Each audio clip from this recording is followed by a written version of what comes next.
Bismillahirrahmanirrahim.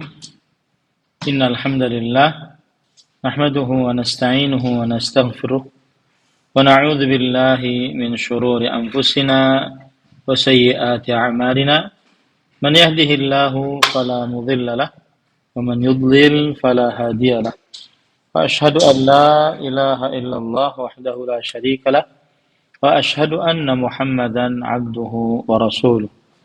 يا أيها الذين آمنوا اتقوا الله حق تقاته ولا تموتن إلا وأنتم مسلمون يا أيها الناس اتقوا ربكم الذي خلقكم من نفس واحدة وخلق منها زوجها وبث منهما رجالا كثيرا ونساء واتقوا الله الذي تساءلون به والأرحام إن الله كان عليكم رقيبا يا أيها الذين آمنوا اتقوا الله وقولوا قولا سديدا يصلح لكم أعمالكم ويغفر لكم ذنوبكم ومن يطع الله ورسوله فقد فاز فوزا عظيما أما بعد فإن أصدق الحديث كتاب الله وأحسن الهدي هدي محمد صلى الله عليه وعلى آله وسلم وشر الأمور محدثاتها وكل محدثة بدعة وكل بدعة ضلالة وكل ضلالة في النار. Alhamdulillah, kita bersyukur pada Allah Subhanahu wa taala pada hari ini, hari Selasa siang waktu Indonesia Tengah, bertepatan dengan 23 Rajab 1444 Hijriah. Kita dimudahkan oleh Allah Subhanahu wa taala untuk duduk bersama mengkaji kembali kitab Ad-Da'u wad-Dawa, obat dan penyakitnya, penyakit dan obatnya, atau Al-Jawabul Kafi liman sa'ala 'anid dawa'i syafi. Jawaban yang memuaskan bagi siapa yang bertanya tentang obat yang menyembuhkan. Dan pada pertemuan kali ini kita masih di dalam bab yang kedua, yaitu penulis rahimahullahu ta'ala menyebutkan bab yang kedua ini adalah Faslun Adrarudz Dzunub wa Awaqibul Ma'asi, yang artinya fasal dampak negatif maksiat dan dosa. Ya, jadi kita sangat banyak menyebutkan fasal dampak negatif maksiat dan dosa. Ini saja sudah kita sampai kepada nomor yang ke-20 dan terus akan berlanjut. Jadi mohon bersabar jika memang ini sangat panjang, ya. Dan untuk dipercepat tidak bisa karena yang disebutkan oleh penulis penting semua, ya. Baik. Faslun al-ma'asi sababun lil fasadi fil ard. Yang artinya maksiat adalah penyebab terjadinya kerusakan di muka bumi ini. Penulis mengatakan, wa min athari dzunubi wal ma'asi annaha tuhdithu fil ardi anwa'an min al fasadi fil miyahi wal hawa'i waz zuru'i wal thimari wal masakin. Qala ta'ala, dhahara al fasadu fil barri wal bahri bima kasabat aydin nas liyudhiqahum ba'dal ladzi 'amilu la'allahum yarji'un. Ar-Rum ayat 41. Nah, silakan dibaca.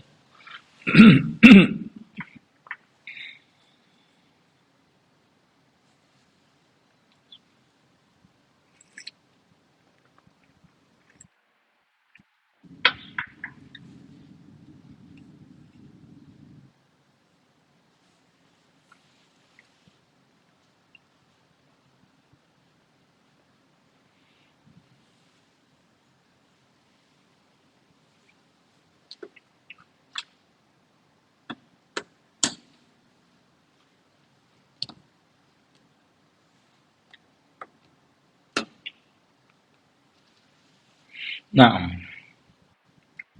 nah. Di sini penulis mengatakan dampak dari maksiat adalah bumi pun merasakan keburukannya, seperti kerusakan di udara, kemudian air, pertanian, buah-buahan maupun tempat tinggal. Sebagaimana disebutkan dalam surat Ar-Rum ayat 41. Dan sisi pendalilan ataupun inti pendalilan dari ayat ini adalah ketika Allah berfirman, disebabkan karena perbuatan tangan manusia. Kerusakan di darat dan di laut disebabkan karena perbuatan tangan manusia. Nah, ini inti pendalilannya. Dan ini menunjukkan buruknya maksiat dan dosa. Ya, buruknya maksiat dan dosa. Taib. Ahibati fillah, afanillah wa iyyakum. Qala Mujahidun, idza waliyadh-dhalimu sa'a bil-dhulmi wal-fasadi fayahbisullahu bidzalikal qatara fayahlakul harthu wan-naslu wallahu la yuhibbul fasad. ثم قرأ ظهر الفساد في البر والبحر بما كسبت أيدي الناس ليذيقهم بعض الذي عملوا لعلهم يرجعون. ثم قال أما والله ما هو بحركم هذا ولكن كل قرية على ماء جار فهو بحر. نعم.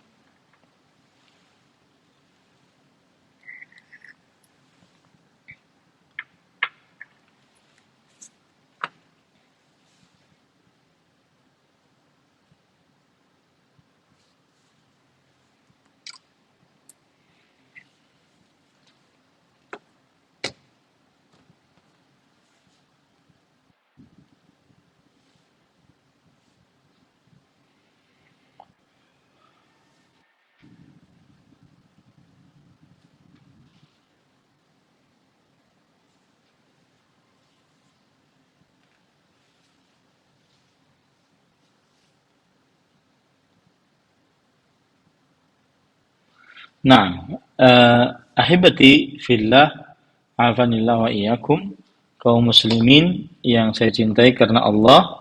Di sini penulis menyebutkan tafsiran dari surat Ar-Rum ayat 41 tadi. Dan semestinya cara beragama ya seperti ini, yaitu mengambil tafsiran dari para ulama salafus saleh, ya, mengambil tafsiran dari para ulama salafus saleh. Dan para ulama salafus saleh tafsirannya yang dipakai di sini adalah Imam Mujahid rahimahullah, seorang ahli tafsir di generasi tabi'i. Nama beliau adalah Mujahid bin Jabr dan beliau adalah murid dari Abdullah bin Abbas radhiyallahu anhuma. Dan Imam Mujahid mengatakan bahwa tafsiran dari ayat ini, jika orang zalim menjadi penguasa. Zalim di sini maksudnya adalah seseorang yang berbuat berbuat kezaliman, baik itu meletakkan sesuatu tidak pada tempatnya ataupun dia menzalimi orang lain, mengambil hak orang lain tanpa kebenaran, seperti mengambil harta, meneteskan darah, atau suka membunuh, dan yang semisalnya. Nah, jika orang zalim menjadi penguasa, pasti dia akan berbuat kerusakan dan kezaliman. Akibatnya, Allah menahan hujan, sehingga binasalah tanaman dan binatang ternak, padahal Allah tidak menyukai kerusakan. Ini disebabkan karena kezaliman orang-orang yang melakukan perbuatan zalim, terutama yang berkuasa, ya, terutama yang berkuasa. Baik. Kemudian penulis mengatakan, waqala Ikrimah, zahara al-fasadu fil barri wal bahri, ama inni la aqul lakum bahrukum hadha walakin kullu qaryatin ala ma. Waqala Qatada, amma al-barru fa ahlul umud wa ammal bahru fa ahlul qura war rif. Nah,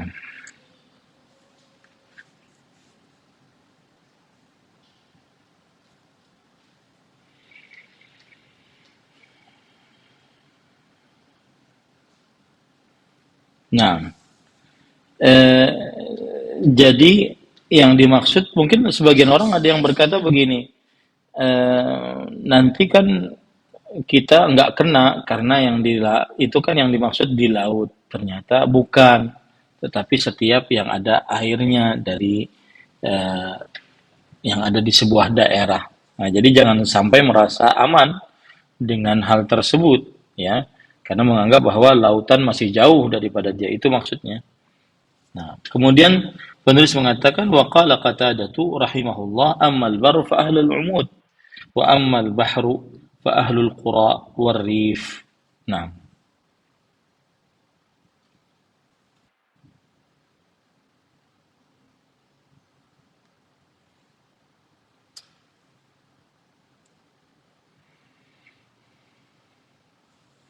nah,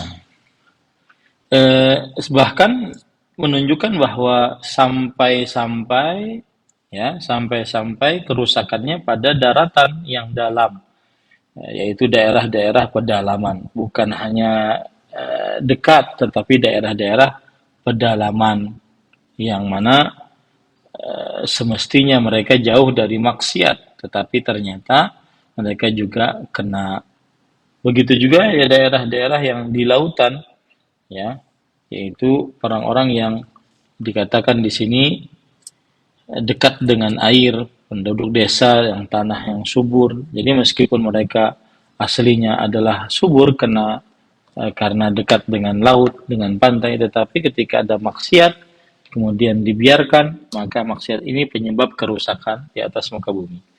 Qultu faqad sama Allah Ta'ala al-ma' al-'adba bahran faqala wa ma yastawi al-bahran hadha 'adbun furat سائغ شرابه وملح أجاج وليس في العالم بحر خلق واقفا فإنما هي الأنهار الجاهرة جارية والبحر المالح هو الساكن فسمى القرى التي عليها المياه الجارية باسم تلك المياه.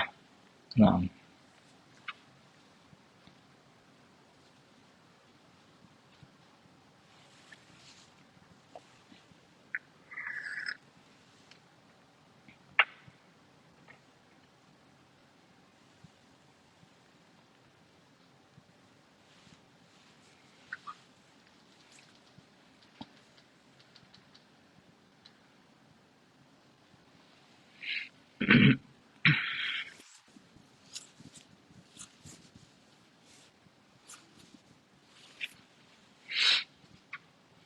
Nah, di sini penulis menyebutkan tentang lautan. Lautan yang dimaksud bukan lautan yang besar, tetapi lautan yang ada aliran-aliran sungai yang ada pada kita, yang airnya bisa diminum, aliran-aliran mata air.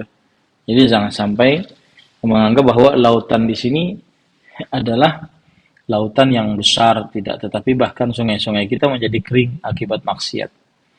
وقال ابن زيد ظهر الفساد في البر والبحر بما كسبت أيدي الناس ليذيقهم بعض الذي عملوا لعلهم يرجعون قال الذنوب.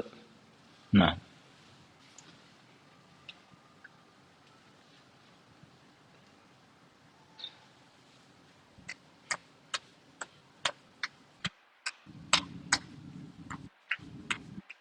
nah, jadi telah nampak kerusakan di sini maksudnya adalah dosa-dosa, ya. Kerusakan di sini maksudnya adalah dosa-dosa. Sehingga dengan dosa-dosa tersebut akhirnya Allah Subhanahu wa taala menghukumnya. قلت أراد أن الذنوب سبب الفساد الذي ظهر وإن أراد أن الفساد الذي ظهر هو الذنوب نفسها فتكون اللام في قولي ليذيقهم بعد الذي عملوا لعلهم يرجعون لام العاقبة والتعليل. نعم. وعلى الأول فالمراد بالفساد النقص والشر والآلام التي يحدثها الله في الأرض عند معاصي العباد فكلما أحدثوا ذنبا أحدث الله لهم عقوبة كما قال بعض السلف كلما أحدثتم ذنبا أحدث الله لكم من سلطان عقوبة. نعم.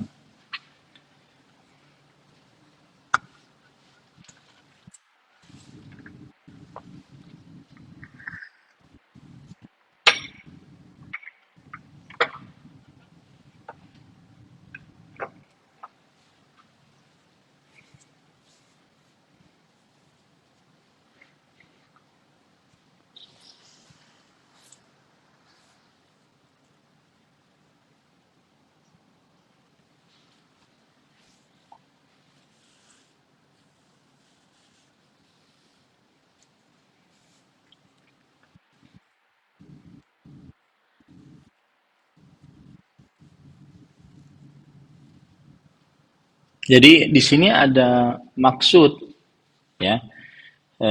Kalau kita perhatikan ayatnya kan telah nampak kerusakan di daratan di lautan disebabkan karena perbuatan tangan manusia supaya Allah merasakan kepada mereka sebagian dari apa yang telah mereka perbuat. Nah, di sini ada dua makna. Telah nampak kerusakan. Ada yang mengatakan kerusakan di darat dan di laut di sini adalah maksiat itu sendiri. Ada yang mengatakan bahwa maksiat itulah penyebab terjadinya kerusakan seperti gempa, banjir, tsunami, longsor, nah, seperti itu. Ada yang mengatakan tidak seperti itu maksudnya. Maksudnya adalah telah nampak kerusakan di atas, di darat dan di laut dengan sebab ulah tangan manusia. Maksudnya adalah akibat dosa dan maksiat maka telah nampak kerusakan. Bukan berarti kerusakan itu maksiat itu sendiri, bukan. Wallahu alam. Nah, kemudian penulis mengatakan والظاهر والله أعلم أن الفساد المراد به الذنوب وموجباتها ويدل عليه قوله تعالى ليذيقهم بعض الذي عملوا لعلهم يرجعون فهذا حالنا وإنما أذاقنا الشيء اليسير من أعمالنا فلو أذاقنا كل أعمالنا لما ترك على ظهرها من دابة. نعم.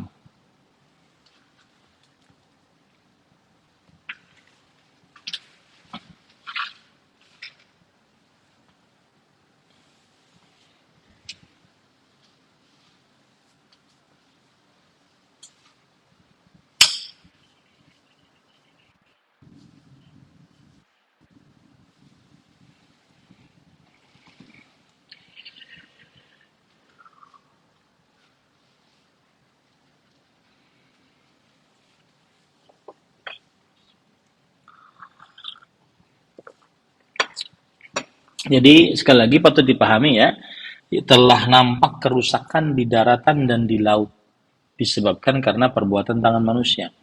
Ada dua tafsiran di situ. Kerusakan adalah dosa itu sendiri. Ya, kerusakan itu adalah dosa itu sendiri. Telah nampak dosa-dosa di daratan di lautan disebabkan karena perbuatan tangan manusia. Nah, ini kata pendapat yang pertama.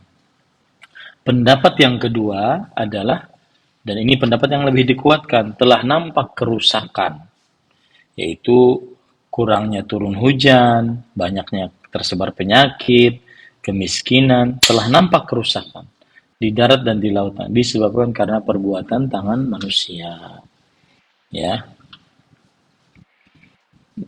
jadi itulah perbedaan antara dua hal ini. Nah, para ikhwah yang dirahmati oleh Allah Subhanahu wa taala, yang benar dan lebih kuat adalah pendapat yang kedua, yaitu telah nampak kerusakan-kerusakan, banjir, tsunami, likuifaksi, kemudian penyakit-penyakit, kerusakan disebabkan karena dosa-dosa. Di mana? Di daratan, di lautan, di udara, ya, telah nampak kerusakan. Seperti itu maksudnya. Seperti itu maksudnya. Nah, kemudian para ikhwan yang dirahmati oleh Allah Subhanahu wa taala, oleh karena itulah ketika Allah berfirman liyudhiqahum ba'dalladzi 'amil la'allahum yarji'un, agar supaya Allah merasakan, agar supaya Allah merasakan kepada mereka sebagian dari akibat perbuatan mereka. Nah, kalau seandainya yang dirasakan oleh Allah akibat perbuatan mereka itu adalah seluruhnya, nah ini kita tidak akan pernah bisa hidup karena kita selalu melakukan kesalahan. Tapi itu sebagian saja Allah Subhanahu wa taala menghukum kita. Nah, bisa dipahami ya. Coba saya ingin penjelasan dari ibu-ibu. Kira-kira bisa maklum nggak penjelasannya? Coba siapa yang berani menjelaskan dua tafsiran tadi. Jadi kalau seandainya, saya ulangi ya, kalau seandainya kerusakan itu maksudnya adalah dosa dan maksiat, berarti liyudhiqahum ba'dalladzi 'amilu la'allahum yarji'un, Berarti Allah merasakan kepada mereka akibat maksiat yang mereka lakukan itu. Kalau kerusakan itu maknanya maksiat. Tapi kita tadi kuatkan pendapat bahwa kerusakan itu maknanya adalah kerusakan, musibah-musibah yang menimpa seseorang. Disebabkan ulah tangan manusia, yaitu ulah tangan manusia di sini adalah disebabkan dosa dan maksiat. Nah, coba Bu, ada yang berani menjelaskan kepada kita agar saya puas gitu bahwa Ibu paham dengan maksud saya. Nah, silahkan mencoba. Para pembaca-pembaca tadi silahkan juga nggak apa-apa.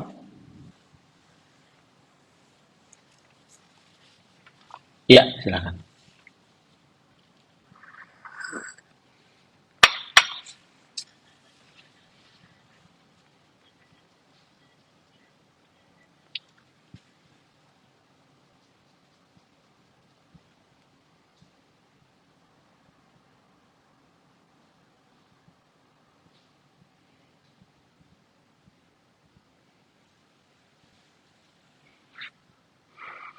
Iya. Jadi yang pertama dosa, yang kedua adalah akibat perbuatan dosa. Taib. Kemudian sudah betul itu. Nah, sekarang akhirnya liyudhiqahum ba'dalladzi 'amilu la'allahum yarji'un. Agar supaya Allah merasakan kepada mereka sebagian dari akibat perbuatan mereka. Kalau maknanya kerusakan itu adalah dosa itu sendiri, jadi gimana? Supaya Allah merasakan kepada mereka sebagian dari akibat perbuatan dosa yang mereka lakukan. Sebagian dari akibat perbuatan dosa yang mereka lakukan. Nah, kalau seandainya kerusakan itu adalah maknanya musibah, maka supaya Allah merasakan kepada mereka sebagian dari akibat ulah-ulah tangan mereka. Jadi sama sebenarnya. Tapi yang dimaksud di awal adalah telah nampak kerusakan. Ini yang kita bicarakan. Kerusakan ini ada dua makna. Yang pertama adalah maksiat itu sendiri telah nampak maksiat, gitu ya. Kemudian yang kedua adalah hasil dari maksiat, yaitu musibah-musibah, telah nampak musibah-musibah. Nah, gitu. Itu maksudnya, Ibu. Semoga bisa dimaklumi. Kepada yang menjawab, jazakillahu khairan. Baik. ومن تأثير المعاصي في الأرض ما يحل بها من الخسف والزلازل ويمحق بركاتها وقد مر رسول الله صلى الله عليه وسلم على ديار ثمود فمنعهم من دخول ديارهم إلا وهم باكون ومن شرب مياههم ومن الاستسقاء من آباره حتى أمر أن يعلى فالعجين الذي عجن بمياههم للنوادح لتأثير شؤم المعصية في الماء وكذلك تأثير شؤم الذنوب في نقص الثمار وما ترمى به من الآفات. نعم.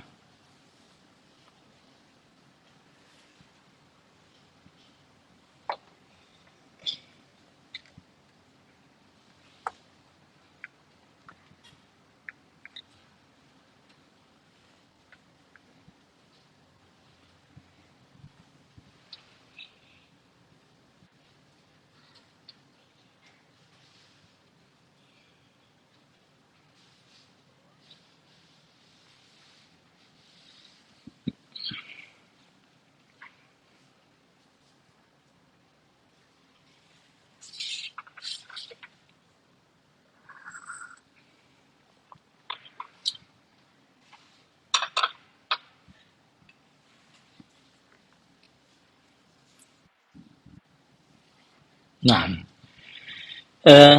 Ahibati fillah, afanillah yakum, kaum muslimin yang saya cintai karena Allah.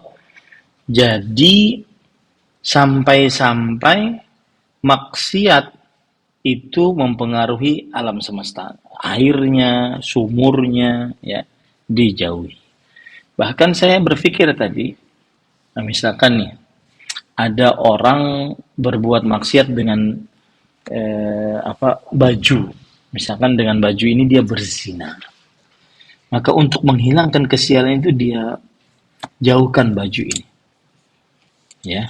Asal hukumnya bajunya halal, mubah, tapi dia pernah bermaksiat dengan baju itu, terutama dengan zina misalnya.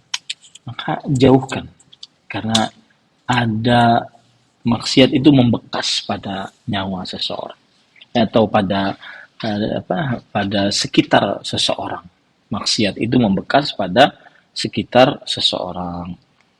Nah, وقد ذكر الإمام أحمد في مسنده في ضمن حديث قال وجد في خزائن بني أمية حنطة الحبة بقدر نواة التمر وهي في صرة مكتوب عليها هذا كان ينبت في زمن العادل.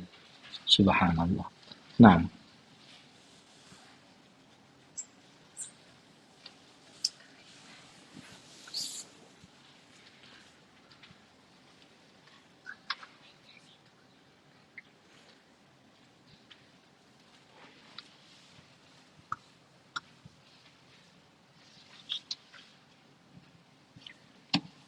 Masya Allah, subhanallah ya. Sampai seperti itunya gitu ya. Jadi kalau kita perhatikan eh, apa namanya, ada hintah, itu biji gandum ya.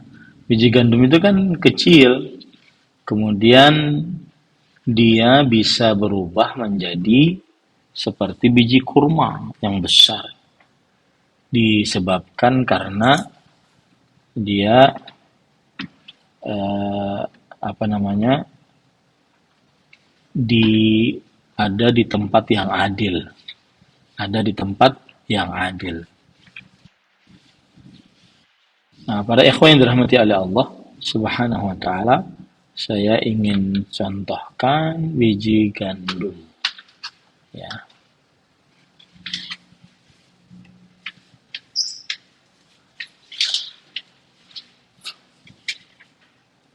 Baik. Nanti eh, tadi disebutkan di zaman Imam Ahmad.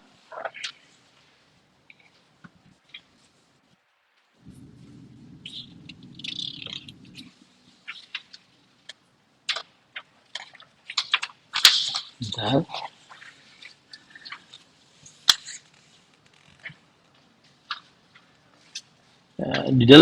Di dalam Musnad Imam Ahmad disebutkan bahwa ada sebutir biji gandum yang sebesarnya seperti biji kurma di dalam gudang penyimpanan Bani Umayyah. Biji tersebut terdapat dalam kantong yang di atasnya tertulis inilah yang pernah tumbuh pada zaman keadilan. Jadi semakin adil pemimpin, maka semakin adil pula, semakin bagus pula apa yang tumbuh dari muka bumi ini. Ya, semakin adil pemimpin, semakin bagus pula yang tumbuh di atas muka bumi ini. Nah, ini saya ingin ambilkan gambar.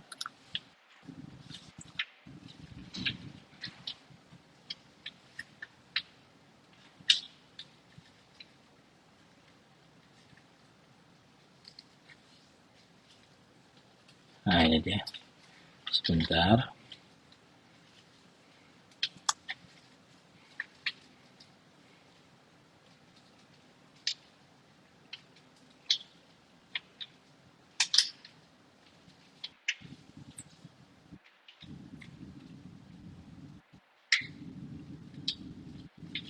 Nah, ini kelihatan Ibu?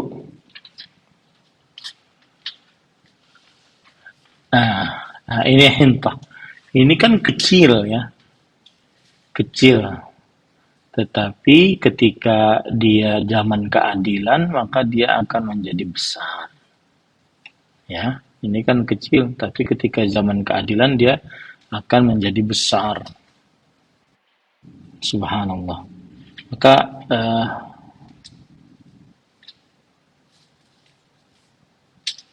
belum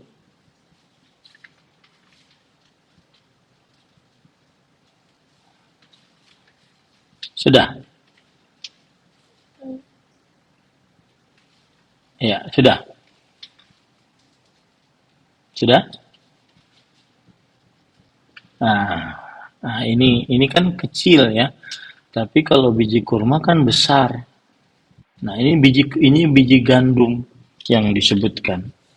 Jadi ini semakin menjadi pelajaran bagi kita bahwa ibadah itu datang berkah gitu. Kadang-kadang itu yang tidak dipahami oleh sebagian manusia. Mereka semangat bekerja, mengerahkan seluruh usaha manusiawi, disebut dengan usaha kauni qadari, tetapi kemudian lupa usaha syar'i dini. Dan usaha syar'i dini inilah yang disebut dengan ibadah kepada Allah Subhanahu wa taala. Saya sering mencontohkan ada hadis yang berbunyi Ibnu Adam irka'li arba'an awwalan nahar akfika akhirahu. Wahai anak Adam,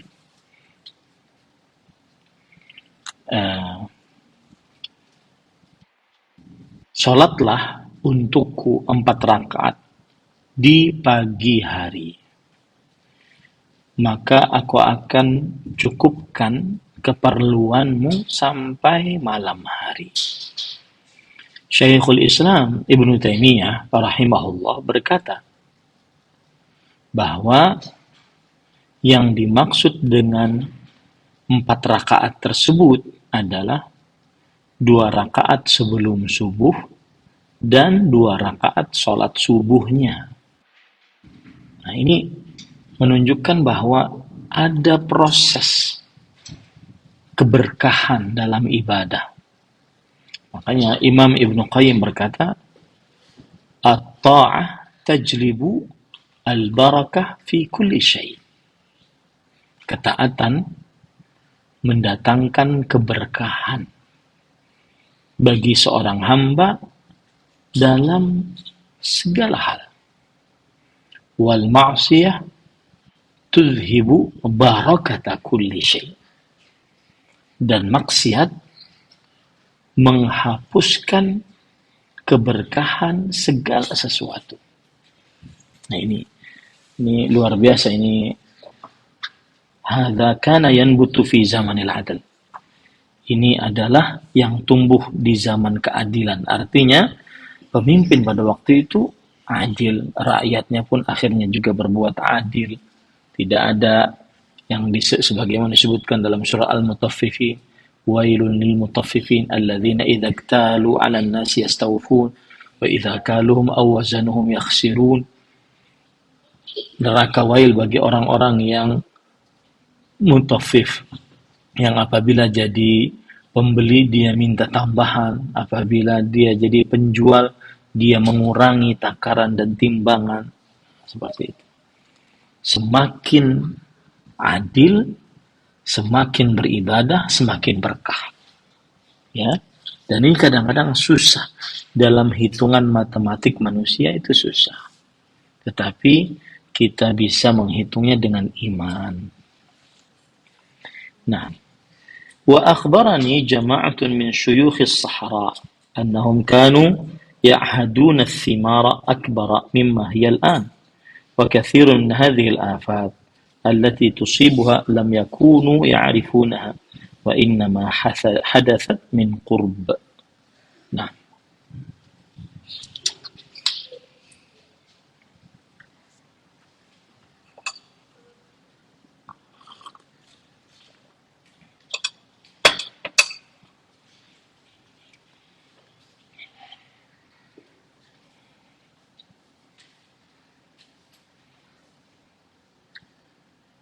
ya. Ini para ikhwah sama yang saya sebutkan tadi, bahwa maksiat sampai mempengaruhi alam semesta. Subhanallah. Wa amma ta'thiru adh-dhunub fi as-suwar wal khalq faqad rawa at-Tirmidzi fi jami'ihi anhu sallallahu alaihi wasallam annahu qala khalaqa Allahu Adama wa tuluhu fi as-sama'i 60 dhira'an falam yazal al-khalqu yanqusu hatta al-an. Naam.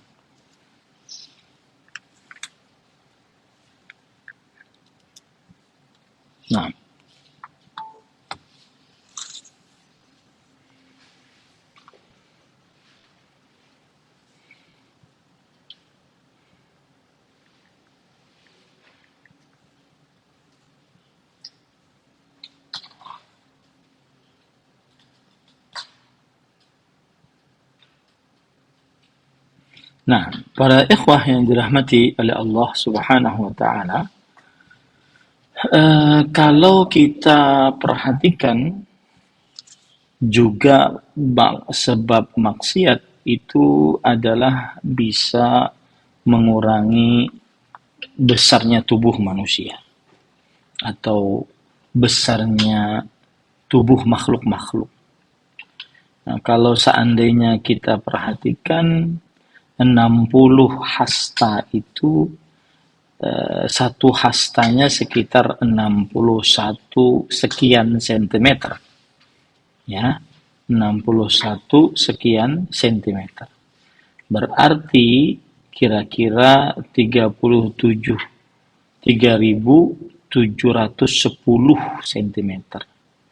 Maka kita akan dapati secara meter Nabi Adam itu sekitar 37 meter.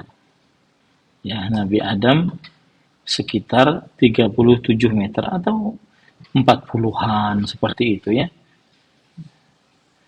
Nah, kemudian berkurang akibat maksiat yang dilakukan oleh manusia. Akibat maksiat yang dilakukan oleh manusia.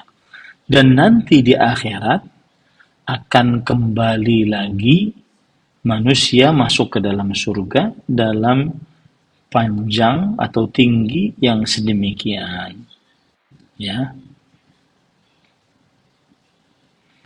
Seperti dalam hadis riwayat Bukhari dan Muslim dari Anas bin Malik radhiyallahu an bahwa Rasulullah sallallahu alaihi wasallam yadkhulu ahlul jannah al-jannah ala tuli Adam 60 dhira'an bi dhira'il al-mulk ala husni Yusuf wa ala miladi Isa 33 sana wa ala lisani Muhammad jaradin murdin makhulun, yang artinya diriwayatkan oleh Imam At-Tabarani dan Imam Ibnu Abi Dunya dari Anas bin Malik radhiyallahu an bahwa Rasulullah SAW bersabda akan masuk ke dalam surga penghuni surga dalam keadaan panjang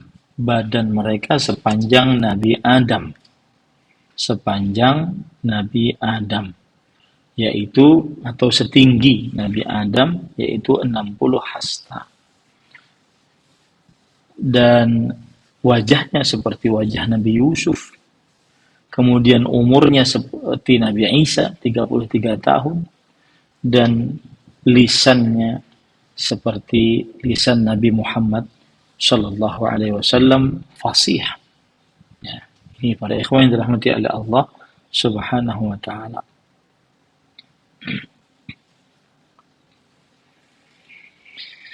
نعم فإذا أراد الله أن يطهر الأرض من الظلمة والفجر والخونة يخرج عبدا من عباده من أهل بيت نبيه صلى الله عليه وسلم فيملأ الأرض قسطا كما ملئت جورا ويقتل المسيح اليهود والنصارى ويقيم الدين الذي بعث الله به رسوله وتخرج الأرض بركتها وتعود كما كان حتى إن العصابة من الناس لا يأكلون الرمانة ويستظلون بقحفها ويكون العنقود من العنب وقرا بعير وإن اللقحة الواحدة لتكفي الفئام من الناس وهذا لأن الأرض لما طهرت من المعاصي طهرت فيها آثار البركة من الله تعالى وحقتها الذنوب والكفر. نعم.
Nah, kalau kita lihat tadi buah delima kita tahu ya, rummanah gitu ya, buah delima. Maka cukup seseorang makan buah delima sudah kenyang. Sebelumnya saya ingin jelaskan siapa itu yang keluar dari Ahlul Bait. Itulah Imam Mahdi. Ismuhu kasmi wasmu abihi kasmu abi, kata Nabi Muhammad SAW. Namanya seperti nama bapak, namaku, sedangkan nama bapaknya seperti nama bapakku. Jadi namanya adalah Muhammad bin Abdullah, dan beliau nanti akan dikeluarkan oleh Allah Subhanahu wa taala, kemudian berperang bersama dengan Imam Nabi Isa alaihissalam untuk membunuh kaum Yahudi dan Nasrani, kemudian menegakkan agama, kemudian setelah itu bumi kembali berkah seperti semula, lalu bisa memakan satu buah delima, berarti besar delimanya karena kulitnya bisa bernaung besar sekali ya, subhanallah. Kulit delima itu kan kecil sekali. Ini bisa digunakan untuk bernaung ya. Standar anggur beratnya sama dengan beban onta. Subhanallah. Kemudian onta yang masih kecil cukup untuk dimakan banyak orang. Subhanallah. Ini ibu-ibu, saudari-saudari, bekas dari eh, apa namanya? Bekas dari ketaatan kepada Allah Subhanahu wa taala, dan itu nanti sebagai tanda hari kiamat ya. Fahadha li'anna al-ardha lamma tahurat min al-ma'asi ظهرت فيها آثار البركة من الله تعالى محقت بها الذنوب والكفر ولا ريب أن العقوبات التي أنزلها الله في الأرض بقيت آثارها سارية في الأرض تطلب ما يشاكلها من الذنوب التي هي آثار تلك الجرائم التي عذبت بها الأمم. نعم.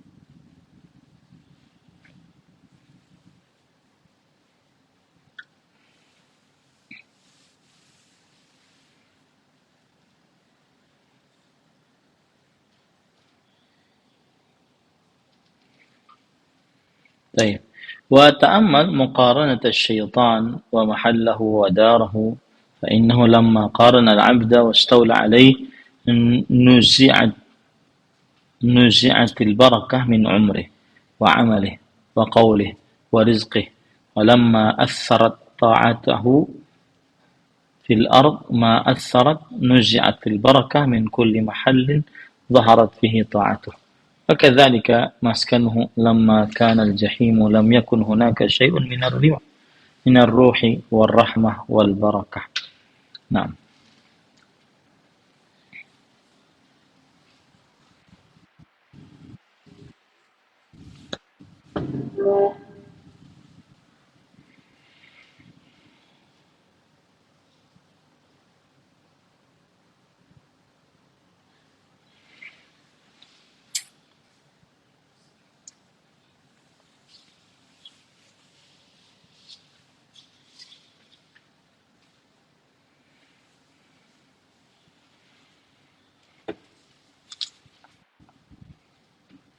Ya, ini contohnya seperti hadis orang yang makan tapi tanpa memakai bismillah.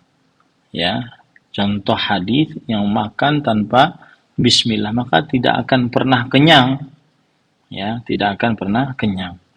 Saya bacakan hadisnya,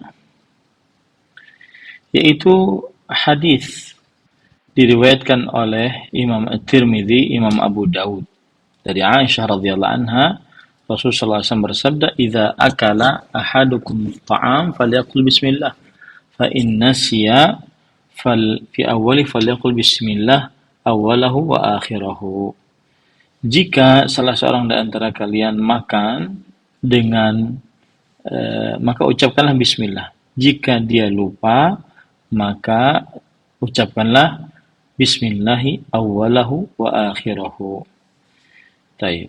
Nah, apabila dia tidak mengucapkannya, maka barokah dia hilang. Ya, barokah dia hilang. Kenapa?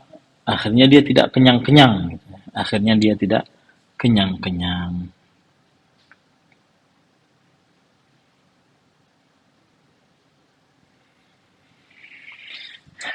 Para ulama rahimahumullah ta'ala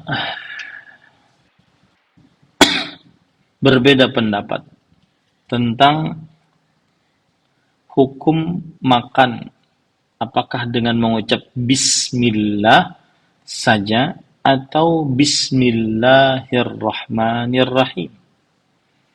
Maka para ikhwan yang dirahmati oleh Allah Subhanahu wa taala, disebutkan di dalam kitab Al-Mawsu'ah Al-Fiqhiyah, Ensiklopedia Fikih, ذهب الفقهاء إلى أن التسمية عند البدء في الأكل من السنن وصيغتها بسم الله وبسم الله الرحمن الرحيم. Para ahli fikih berpendapat bahwa memulai dengan bismillah di awal makan termasuk sunnah Rasul sallallahu alaihi wasallam. Dan lafaznya adalah bismillah atau bismillahirrahmanirrahim. Imam Nawawi berkata, min ahammi ma yanbaghi an ya'rifa sifat at-tasmiyah wal afdal an yaqul bismillahirrahmanirrahim fa in qala bismillah kafahu wa hasalatis sunnah. Termasuk yang harus sangat diperhatikan adalah sifat mengucapkan tasmiyah, dan yang paling afdal adalah mengucapkan bismillahirrahmanirrahim. Tapi kalau seandainya dia cuma mengucapkan bismillah, maka ini sudah mencukupi dan sudah terkena sunnah. Sudah terkena sunnah. Ini pendapat ahli fikih. Di sana ada pendapat ahli hadis. Imam Al-Albani rahimahullah mengatakan, wa aqul la afdal min sunnatihi sallallahu alaihi wasallam wa khairul hadi hadi Muhammadin sallallahu alaihi wasallam. Fa idza lam yathbut fi at-tasmiyah 'ala at-ta'ami illa bismillah, fala yajuzu ziyadatu 'alaiha. Aku mengatakan bahwa tidak ada yang lebih afdal daripada sunnah Rasul sallallahu alaihi wasallam, dan tidak ada yang lebih baik daripada petunjuk Nabi Muhammad sallallahu alaihi wasallam. Jika belum tetap di dalam ucapan tasmiyah atas makanan kecuali ucapan bismillah, maka tidak diperbolehkan untuk menambahnya. Fadlan an takuna az-ziyadatu afdala minha. Apalagi dikatakan bahwa tambahan dengan Ar-Rahman Ar-Rahim ini lebih utama. لأن القول بذلك خلاف ما أشرنا من الحديث. Karena ucapan yang seperti itu berbeda dengan apa yang sudah kita berikan isyarat dan penjelasannya. Nah, ini berkaitan dengan bismillah. Nah, kemudian juga apa hukum mengucapkan bismillah saat setiap makan, setiap suapan gitu ya. Maka para ikhwan yang dirahmati oleh Allah Subhanahu wa taala, ada sebagian yang mengatakan ya boleh saja, ya. Karena Rasulullah SAW bersabda, "Idza akala ahadukum ta'aman falyaqul bismillah." Jika salah seorang di antara kalian memakan makanan, maka hendaklah dia ucapkan bismillah. Nah, ini jadi tidak mengapa seseorang untuk setiap suapan dia mengucapkan bismillah. Kunyah, bismillah, kunyah, tidak mengapa ya, tidak mengapa.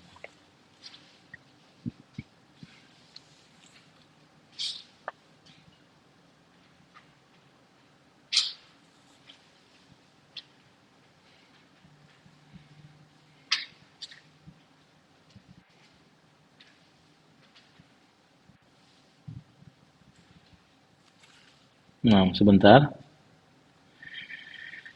Eh, ada hadis yang diriwayatkan oleh Imam Muslim dari Jabir radhiyallahu an bahwa Nabi Muhammad SAW bersabda, "Idza dakhala ar-rajulu baitah, fa dzakara Allah 'inda dukhuli wa 'inda ta'ami, qala syaitan la mabita lakum wa la 'asha, wa idza dakhala falam yadhkurillah 'inda dukhuli, qala syaitan adraktumul mabit, wa idza lam yadhkurillah 'inda ta'ami fa qala adraktumul mabita wal 'asha." Jika salah seorang dari kalian masuk ke dalam rumahnya, lalu dia menyebut nama Allah ketika masuk dan ketika mau makan, maka syaitan berkata, kalian tidak memiliki tempat tidur dan juga tidak memiliki eh, makan malam. Dan jika dia masuk rumah, kemudian dia tidak menyebutkan nama Allah ketika masuknya, maka syaitan mengatakan kalian memiliki tempat tidur, dan jika dia tidak menyebut nama Allah saat makannya, maka syaitan mengatakan kalian mendapati tempat tidur dan makan malam. Jadi semakin tidak disebutkan namanya, maka niscaya dia akan makan bersama kalian. Itu yang menyebabkan kadang-kadang tidak kenyang. Ya. Begitu juga dalam hadis riwayat Imam Tirmidzi dan Imam An-Nasai, Imam Ibnu Majah, Imam Ahmad, bahwa Aisyah radhiyallahu anha meriwayatkan Rasulullah SAW kana ya'kulu fi sittatin min ashabihi faja'a a'rabiyyun. Nabi Muhammad SAW beliau makan dengan 6 orang dari para sahabatnya. Lalu datanglah orang Arab Badui. Ja'i'un fa'akalahu bi luqmatain. Orang ini sangat lapar, lalu dia makan makanan Nabi dan 6 orang sahabatnya tadi dengan 2 kali suap saja. Qala Nabi sallallahu alaihi wasallam, lalu Nabi Muhammad SAW bersabda, "Ama innahu law dzakara ismallahi lakafakum." Ketahuilah, jikalau ia menyebut nama Allah Subhanahu wa taala, maka sudah cukup bagi kalian. Fa idza akala ahadukum falyadhkur ismallah, fa in nasiya aw yusammillaha fi awwali falyaqul bismillah fi awwalihi wa akhirih.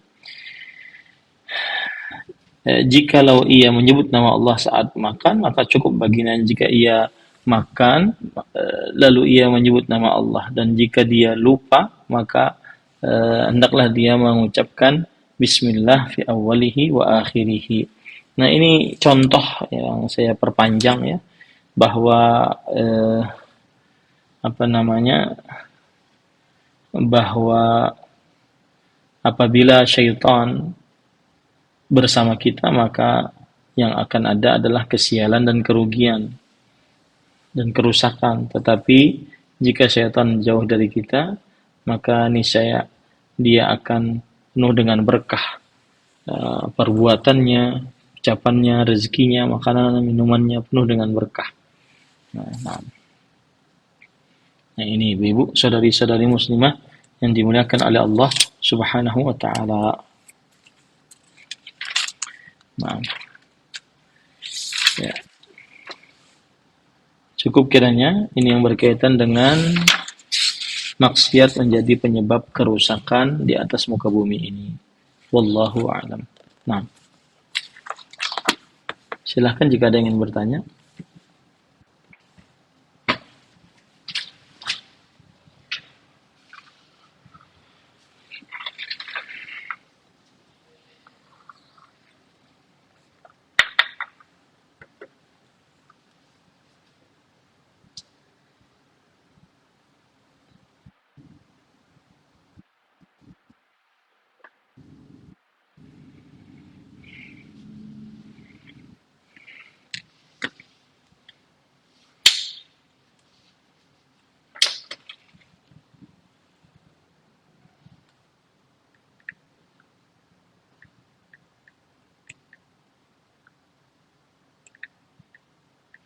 Baik. Bismillah, walhamdulillah, wassalatu wassalamu ala rasulillah wa ala alihi wa ashabihi wa man wala, amma ba'd. Hukum menziarahi tempat-tempat kaum yang disiksa oleh Allah Subhanahu wa taala. Maka para ikhwah yang dirahmati oleh Allah Subhanahu wa taala, Nabi Muhammad sallallahu alaihi wasallam bersabda, "La tadkhulu ala haula'il mu'adzabin illa an takunu bakin, li'alla yusibakum ma asabahum." Artinya, janganlah kalian masuk ke dalam tempat-tempat orang-orang yang disiksa, kecuali kalian dalam keadaan menangis agar tidak menimpa kepada kalian apa yang menimpa kepada mereka. Dan Nabi Muhammad SAW ketika melewati tempat-tempat yang penuh dengan disiksanya orang-orang, maka beliau melewatinya dengan segera dan juga menutup wajah beliau, yaitu menutupi wajah beliau.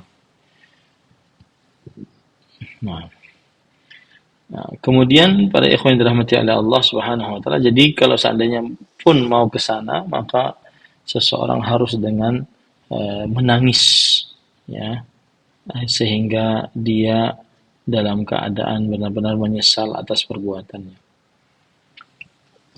Tapi ini yang perlu diperhatikan adalah tempat yang ada siksanya, jelas dalam Al-Quran atau hadis Rasulullah SAW. Ada musibah-musibah bukan yang dimaksud di dalam hadis ini. Wallahu a'lam. Nah.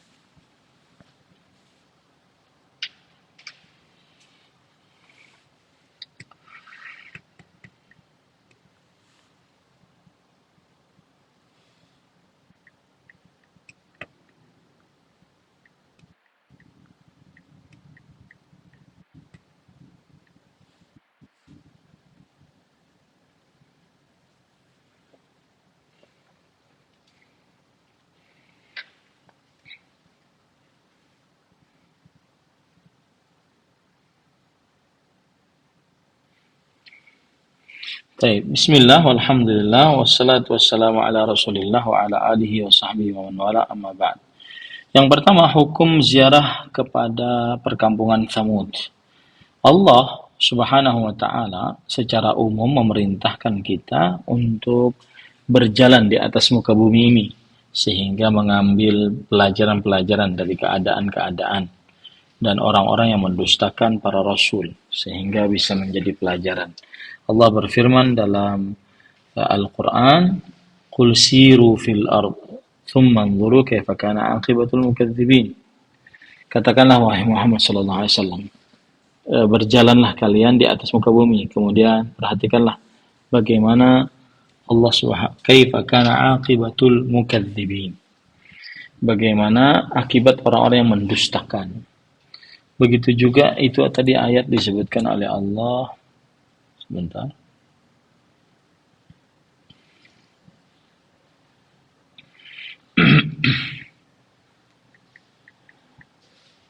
Nah, itu disebutkan oleh Allah Subhanahu wa taala dalam surat Ali Imran ayat 137. Begitu juga disebutkan oleh Allah, awalam yasiru fil ardi fayanzuru kaifa kana aqibatul ladzina min qablihim kanu ashadda minhum quwwah wa atharan fil ard wa amaruha aktsara mimma amaruha. Artinya, dan apakah mereka tidak berjalan di muka bumi ini untuk melihat bagaimana akibat orang-orang yang mendustakan sebelum mereka. Mereka lebih dahsyat daripada mereka kekuatannya, dan mereka lebih mendahulukan bumi dan memakmurkan bumi tersebut lebih daripada memakmurkan yang sekarang. Nah, di sini Allah Subhanahu wa taala mengatakan awalam yasiru. Awalam yasiru maksudnya apakah kalian tidak mengadakan perjalanan untuk melihat orang-orang yang mendustakan firman Allah Subhanahu wa taala. Baik. Adapun larangan untuk masuk ke perkampungan kaum Tsamud secara khusus memang ada. Hadis riwayat Muslim dari Abdullah bin Umar radhiyallahu anhu, Nabi Muhammad SAW bersabda, "La tadkhulu masakin alladziina zalamu anfusahum an yusibakum ma asabahum illa an takunu baqin." Thumma fataha ra'sahu wa asra'a as-sayr hatta ajaza al-wadi. Janganlah kalian masuk tempat tinggal orang-orang yang zalim, orang-orang yang telah menzalimi dirinya mereka sendiri. Yang dikhawatirkan kalian nanti tertimpa apa yang menimpa kalian, kecuali dalam keadaan kalian menangis. Kemudian Rasulullah SAW qana'a ra'sahu, beliau menutupi kepalanya dan menyegerakan perjalanan sampai melewati lembah tersebut. Nah, oleh sebab inilah para ulama akhirnya mengatakan ada dua keadaan berziarah kubur. Berziarah kepada perkampungan kaum Tsamud ini. Yang pertama berziarah untuk sebuah maslahat, seperti misalkan mengambil i'tibar, mengambil tafakkur, kemudian juga mengambil dokumentasi-dokumentasi sehingga dijadikan sebagai pelajaran-pelajaran, maka yang seperti ini diperbolehkan dengan dalil yang sudah saya sebutkan tadi.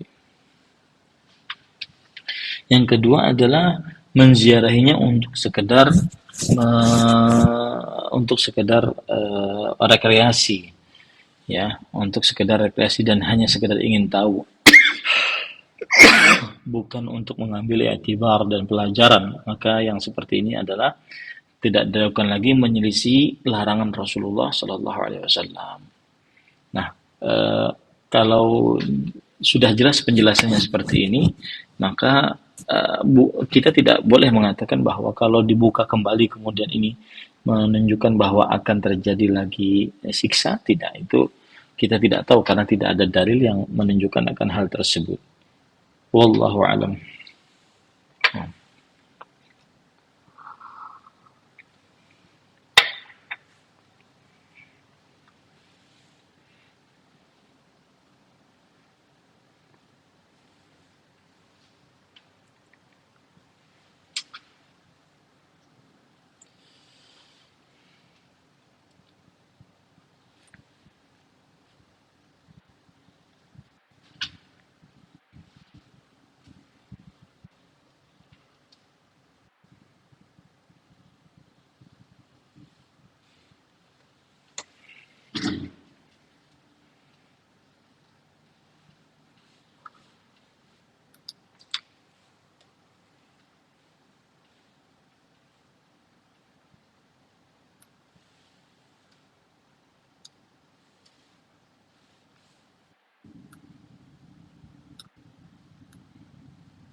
Bismillah, walhamdulillah, salatu wassalamu ala rasulillah wa ala alihi wa sahbihi wa wala, amma ba'd.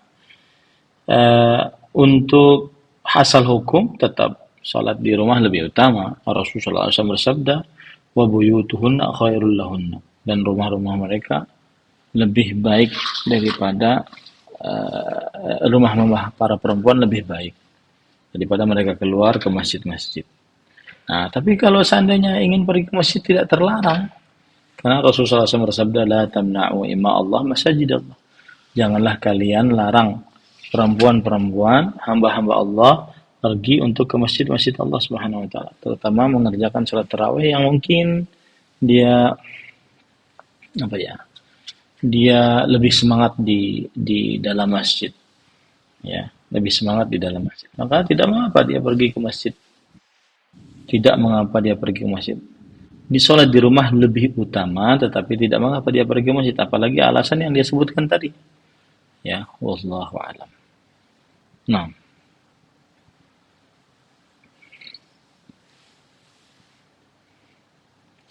ya.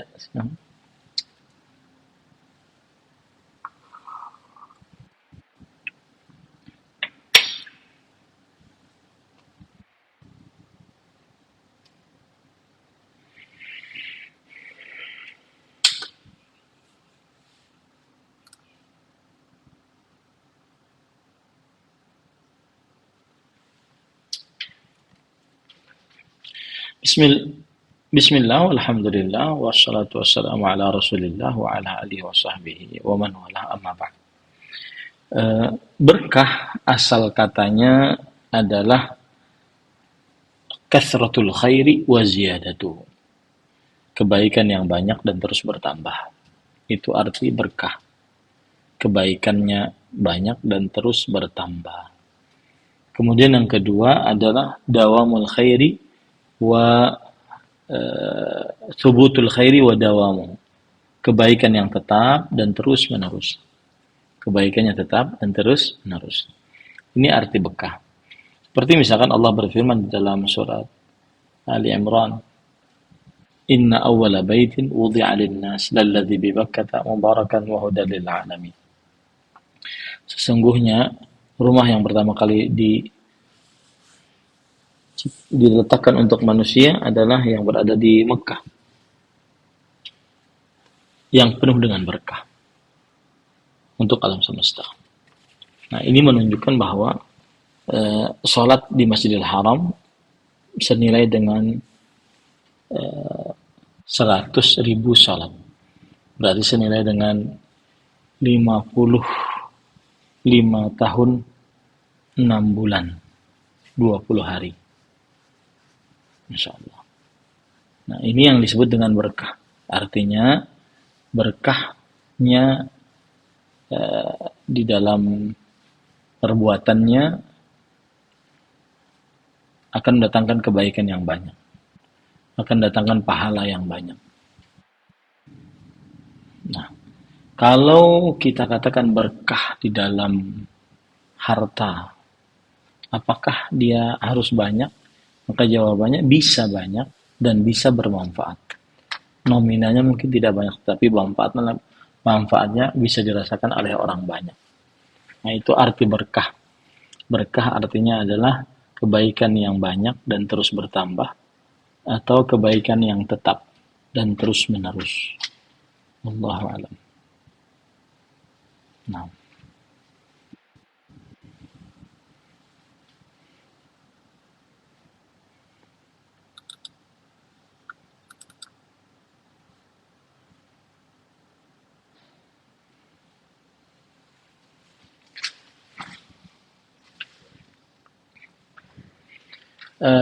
apa yang dimaksud suami tidak memenuhi kewajibannya dulu? Apakah tidak sama sekali memenuhi? Ada yang bisa menjelaskan?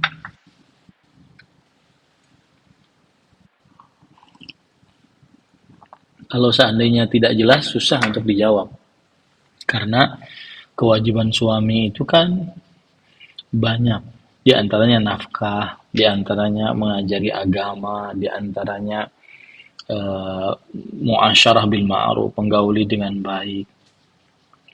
Nah, kalau seandainya kemudian tidak jelas, maka batasan-batasan untuk tidak taat itu akhirnya menjadi gampang. Nah, tidak bisa dijawab pertanyaannya yang jelas.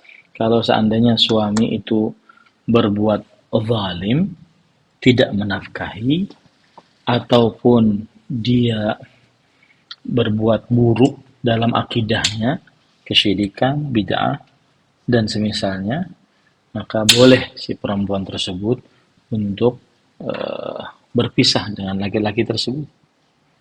Ya.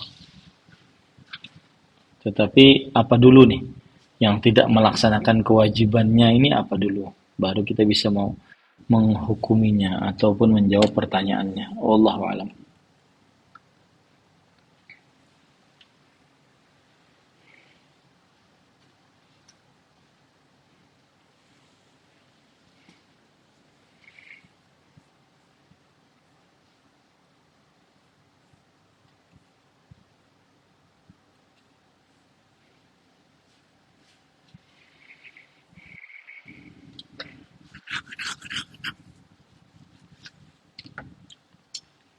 Baik. Bismillah, alhamdulillah, wassalatu wassalamu ala rasulillah, wa ala alihi wa sahbihi wa man walah amma ba'd. Apa hukum memotong rambut bagi para perempuan? Jawabannya adalah ada batasan-batasan bagi para perempuan untuk memotong rambutnya. Yang dilarang oleh para ulama rahimahullah ta'ala di dalam rangka rambut perempuan adalah yaitu diharamkan bagi perempuan untuk memotong rambut agar digunakan berhias di hadapan laki-laki yang bukan mahramnya. Itu satu.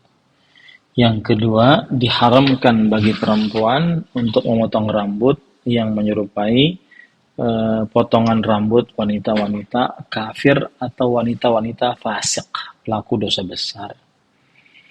Kemudian yang ketiga, diharamkan wanita memotong rambut yang menyerupai potongan rambut laki-laki. Kemudian yang keempat adalah diharamkan bagi wanita untuk memotong rambut dengan laki-laki yang bukan mahramnya. Yang kelima, diharamkan bagi wanita untuk memotong rambut tanpa izin suaminya, ya, tanpa izin suaminya. Nah, eh, jadi tidak diperbolehkan hal-hal tersebut, yang selainnya berarti diperbolehkan. Seperti misalkan memendekkan rambut, kemudian rebonding rambut, kemudian mencat rambut, asalkan bukan dengan cat hitam, asalkan catnya tersebut tidak menutupi air, terkena air, ya. Maka ini diperbolehkan. Wallahu alam. Nah,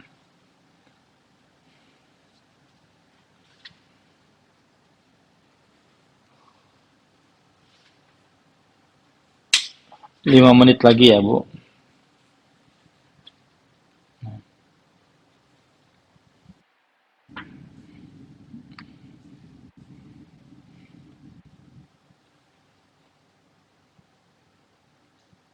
Bismillah, walhamdulillah, wassalatu wassalamu ala rasulillah wa ala alihi wa ashabihi wa man wala. Amma ba'd. Eh, Hukum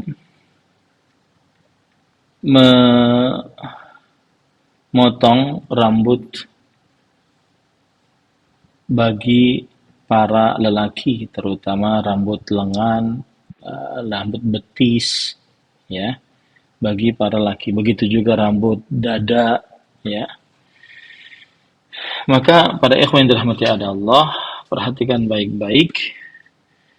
Untuk rambut, ada rambut yang diperintahkan oleh syariat menghilangkannya, seperti ketiak, ya, rambut kemaluan, maka yang diperintahkan untuk menghilangkannya.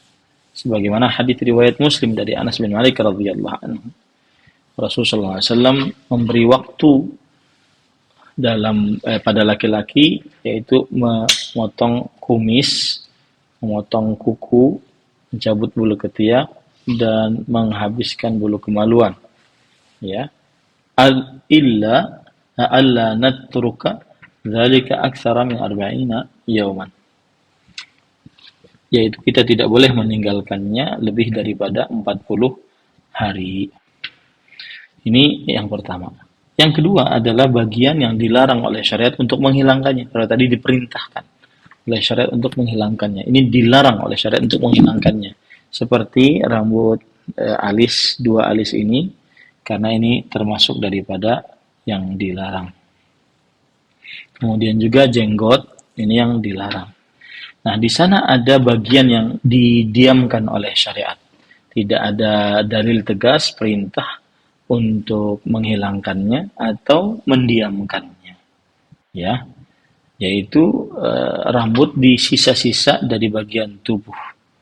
Ya, maka yang bagian seperti ini adalah tidak tercela kalau memilih salah satu dari keduanya. Jika ia ingin membiarkan, maka dia biarkan. Jika dia ingin meninggalkan, maka dia tinggalkan. Dan ini masuk ke dalam hadis Rasul SAW riwayat Imam Tirmidzi, al-halalu ma ahallahu Allah fi kitabih, al-haram ma harramallahu fi kitabih.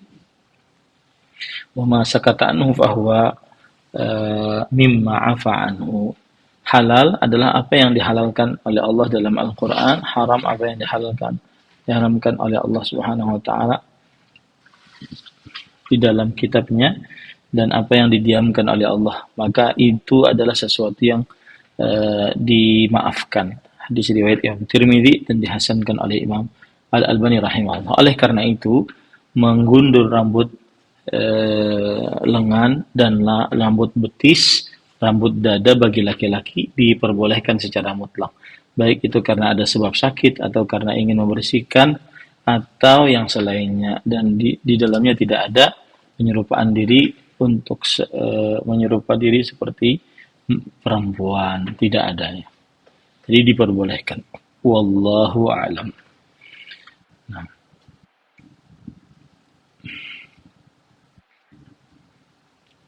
silakan silakan Ibu. Ya.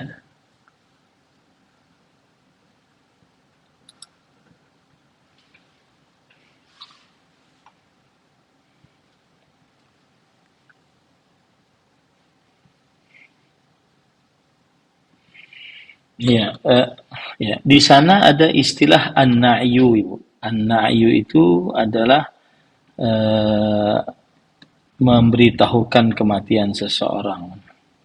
Jadi di sini ada na'yu yang haram dan na'yu yang boleh, gitu ya. Na'yu yang haram adalah mengumumkan kematian seseorang, kemudian disertai dengan eh, apa? Ini yang boleh ya, hanya mengumumkan kematian seseorang. Nah, tujuannya adalah agar banyak yang mensolatinya atau yang mengurus jenazahnya. Nah, ini tidak mengapa. Nah, adapun na'yu yang diharamkan adalah mengumumkan kematian seseorang, kemudian setelah itu disertai dengan penyebutan-penyebutan kebaikan-kebaikan dari si mayat tersebut sampai meraung-raung karena sedih, ya. Maka ini tidak diperbolehkan. Maka ini tidak diperbolehkan. Nah, itu yang di masjid-masjid mengumumkan inna lillahi wa inna ilaihi raji'un. Sampun wangsul jumateng Gusti Allah, gitu ya. Fulan bin Fulan telah berpulang ke rahmatullah Fulan bin Fulan. Ini tujuannya adalah untuk mengajak kaum muslimin agar ikut sholat jenazah atau mengurus jenazahnya, ya. Nah, adapun yang memang hanya sekedar mengumumkan dan kemudian menyebutkan kebaikan-kebaikan, maka ini termasuk daripada an-na'yu al-muharram, memberitahukan eh, keburukan, memberitahukan kematian seseorang disertai dengan penyebutan-penyebutan sifat-sifat seseorang tersebut. Wallahu alam. Nah.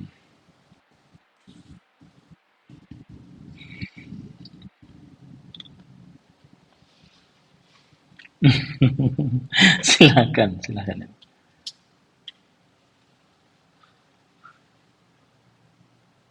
Nah, assalamualaikum.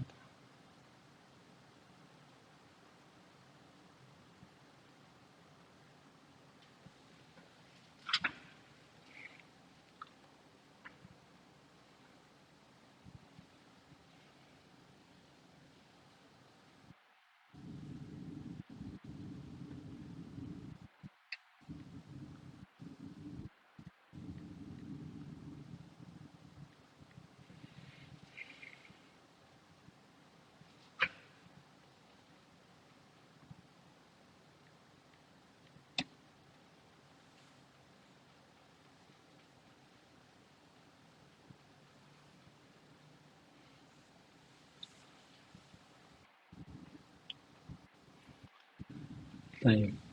Bismillah, alhamdulillah, wassalatu wassalamu ala rasulillah wa ala alihi wa ashabihi wa man wala amma ba'd. Yang pertama, mayoritas para ulama berpendapat bahwa tidak diperbolehkan makan daging ular, jenisnya apapun yang berbisa atau yang tidak berbisa.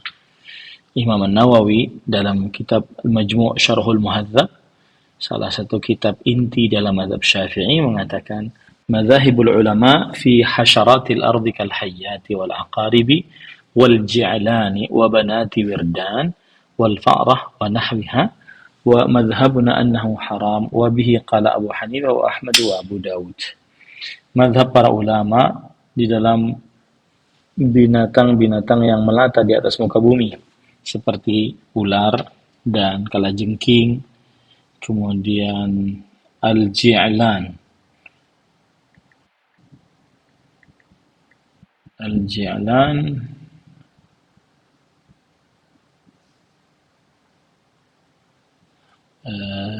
seperti ini, al-ji'lan. Ya. Kemudian juga ini disebutkan al-ji'lan wa banat wirdan. Banat wirdan itu seperti ini.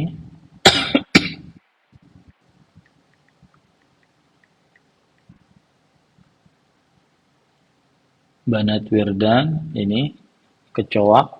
Ini namanya banat wirdan. Kecoak. Kalau bahasa letterleknya anak perempuannya wirdan gitu. Anak perempuan yang datang mondar-mandir gitu. Kecoak. Ya. Kemudian itu istilah dalam bahasa Arab ya. Wal fa'rah tikus wa nahwiha. Maka madhab kami bahwa hukum hewan-hewan tersebut adalah haram. Dan ini juga pendapat Imam Abu Hanifah, Imam Ahmad, Imam Abu Daud. Dan Imam Malik rahimahullah mengatakan itu halal. Itu adalah halal. Dan pendapat yang kuat adalah pendapat jumhur, yaitu haram. Disebabkan beberapa sebab. Yang pertama, ular dia menjadi binatang buas dengan taringnya. Dan Nabi Muhammad SAW naha an kulli dhinabin minas siba'. Nabi Muhammad SAW melarang setiap hewan yang mempunyai taring dari binatang buas. Hadis riwayat Bukhari dan Muslim. Yang kedua, bahwa ular termasuk dari apa yang diperintahkan oleh Nabi Muhammad SAW untuk dibunuh.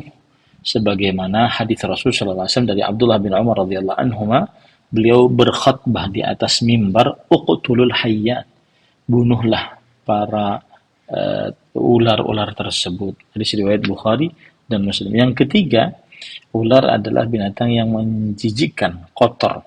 Ya. Dalam surat Al-A'raf ayat 157 Allah berfirman, wa yuhillu lahumut thayyibat wa yuharrimu 'alaihimul khaba'ith. Dan dihalalkan atas kalian, bagi kalian makanan-makanan yang baik, dan diharamkan atas kalian makanan-makanan yang buruk. Komite Fatwa untuk Fatwa dan Pembahasan Ilmiah Kerajaan Arab Saudi berkata, la yajuzu aklu al-firan wal-tha'abin wal-hinsh as-sam wal-qiradah. Tidak diperbolehkan untuk makan daging tikus, daging ular, kemudian al-hinshus-sam, kemudian hewan-hewan yang beracun, dan juga al-qiradah, yaitu kera. Lianna jinsa mimma yaftarisu baina bih. Karena hewan-hewan ini termasuk binatang buas dengan taring-taringnya. Dan Nabi Muhammad SAW telah melarangnya.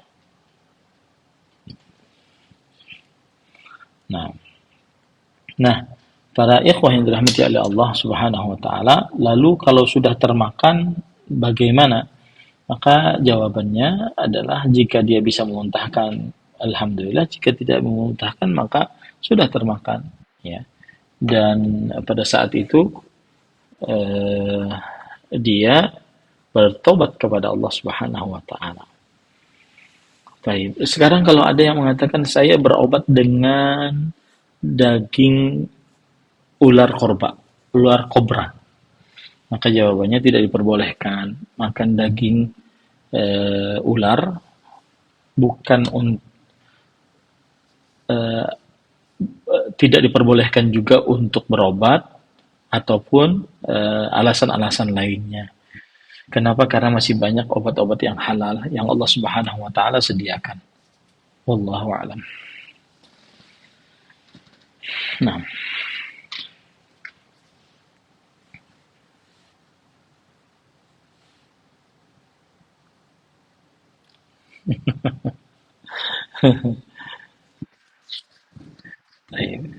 nanti kalau begitu, kalau seandainya banyak seperti ini, mungkin materinya 45 menit, kemudian pertanyaannya 45 menit, jadi impas gitu, 45. Kalau tadi kan 1 jam, setengah jam gitu. Ya, biar nanti cukup waktunya untuk bertanya lebih banyak. Karena memang kita ini dapat pelajaran kemarin dari Syekh Ibrahim bin Amir Ruhaili bahwa sediakan waktu jamaah untuk bertanya tentang permasalahan-permasalahan agama, karena mereka sangat memerlukan orang yang membimbing mereka ke dalam kebenaran dengan jawaban-jawaban yang benar berdasarkan Al-Quran dan hadits Rasulullah SAW. Di saat masifnya orang-orang berbicara tentang agama dan mereka belum dikenal dengan orang yang belajar ilmu agama. Wallahu alam. Mungkin bisa disimpan saja pertanyaannya Ibu, nanti pada waktu yang akan datang kita akan jawab lagi. Jadi pertanyaannya tidak lepas dan tidak terbuang begitu saja. Ini yang bisa saya sampaikan. Kita cukupkan dengan kafaratul majlis. Subhanakallahumma bihamdik. Asyhadu an la ilaha illa anta astaghfiruka wa atubu ilaik. Wa sallallahu nabiyana Muhammad. Walhamdulillahi rabbil alamin. Nah.